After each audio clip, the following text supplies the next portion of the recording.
Cambiamos de tercio y doy la bienvenida a este episodio 400 de Tubas y Tubos a Laura Ortiz, que es pianista profesional, pero que se dedica al coach para músicos. Está teniendo un exitazo terrible, más que terrible, fantástico, lo sé de buena tinta.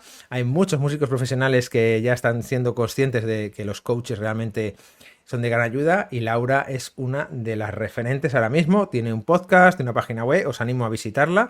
Así que Laura, bienvenida a Tubas y Tubos 400.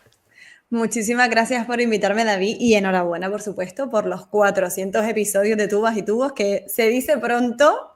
Yo tengo un podcast también y bueno, qué maravilla, bueno, tener ese espacio en el que lleva ya tantos años profesionalizando y humanizando también no solo el mundo de la tuba, sino también la profesión de músico.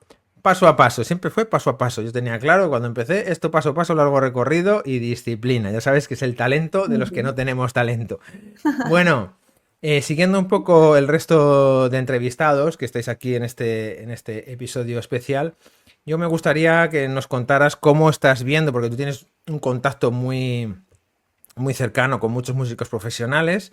Entonces, ¿cómo ves ahora mismo el sector desde tu atalaya del coaching en relación a los músicos?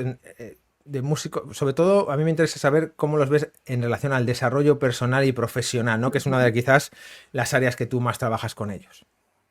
Pues mira, yo creo que ahora mismo estamos en un momento de hiperexigencia y de saturación cognitiva, sobre todo porque el músico ahora, a día de hoy, tiene que hacer un montón de tareas que antes no se nos exigían. Ahora nosotros tenemos que estudiar, nos tenemos que grabar, tenemos que promocionarnos, tenemos que enseñar, preparar audiciones, compaginar vida personal, por supuesto. Y tenemos como resultado pues una fatiga atencional, ansiedad muchas veces también por el rendimiento, que cada vez queremos conseguir más y mejor, y a veces incluso dificultad para mantener la motivación. Hay una especie de brecha entre lo técnico y lo mental, ¿no?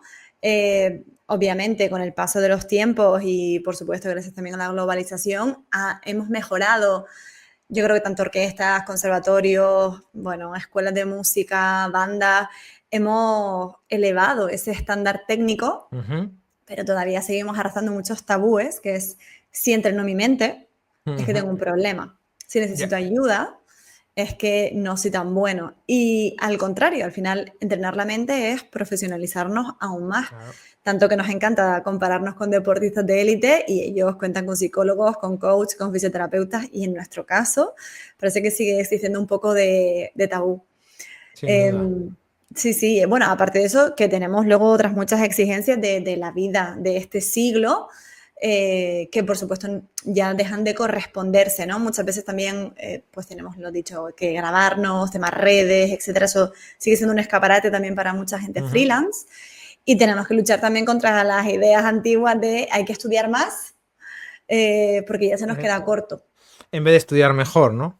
Exactamente, necesitamos métodos para estudiar mejor, para recuperar mejor y para actuar con más presencia en el momento de escenario.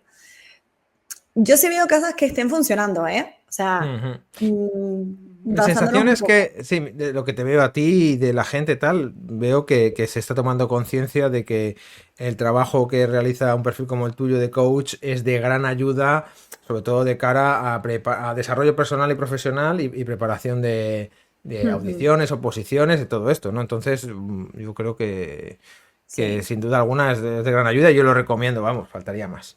Sí, bueno, sí. Dime. No, te iba a decir que justo eso, que además cada vez lo vemos más. O sea, el cambio que hay también de paradigma para nosotros del solista que se ve aislado al del músico que se prepara.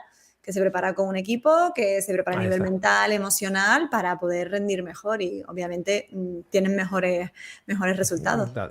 Muy bien, bueno, pues te voy a hacer otra pequeña preguntita para llevar un poco todo a tierra y es, ¿qué prácticas o hábitos nos recomendarías para mantener este equilibrio entre la exigencia artística y el bienestar personal? Pues mira, el primero de todos para mí sería tener un ritual de apertura y de cierre de día. ¿vale? No podemos vivir en modo escenario y en modo músico a las 24 horas, necesitamos algo que nos ayude también a centrarnos y a desconectar y sobre todo a entrenarnos a ver lo positivo, ¿vale? Yo haría primero no sé, empezar el día marcando un pequeño objetivo consciente de hoy quiero estudiar, pues con presencia, no con prisa, hoy quiero lograr esto y también un cierre de qué salió bien hoy, qué cosas me han gustado, qué cosas dejo atrás y que ya no me corresponden, ¿no? Pero este pequeño ritual estaría bien. También tener una agenda humana, ¿vale? Que nos Bueno, ponemos porque exacto, extraterrestres, hay agendas extraterrestres. Sí, hay agendas de superhéroes, total, ¿vale? Entonces, una agenda que también nos permita flexibilizar y tener momentos de recuperación. No podemos estar todo el tiempo en modo activación, sino que también necesitamos recuperación, que sería el punto 3, tener pausas. No solo días completos de descanso, que yo siempre recomiendo un día a la semana, pero también esos pequeños descansos en las sesiones de estudio. No parar solo cuando estás agotado, sino también, oye, estoy en mitad del estudio, llevo ya 60, 90 minutos, pues levántate, camina, estira, respira un poco, haz algo. Porque ahí es donde más se consolida nuestra memoria, por cierto, que muchos músicos dicen, no, pero es una pérdida de tiempo. No, es en el descanso donde se consolida la memoria y donde también se regula el sistema nervioso. Y es que realmente el descanso deberíamos verlo como parte del estudio global. Exacto. Pero bueno, cuesta mucho porque no lo hemos hecho bien desde los conservatorios, está claro. Tenemos mucho todavía que seguir mejorando. Es verdad que yo lo veo un montón, ¿eh? O sea, viene una tanda de músicos más conscientes, de profesores jóvenes más conscientes, entre los cuales nos incluye David. Hombre. Sobre todo por lo de jóvenes. Sobre todo por lo de jóvenes conscientes. Pero sí, y se nota mucho ese cambio de paradigma que se trata de llevar a cabo, precisamente porque nos estamos dando cuenta de que necesitamos este tipo de herramientas y estrategias para poder encontrar ese equilibrio con nuestra vida personal. Muy bien.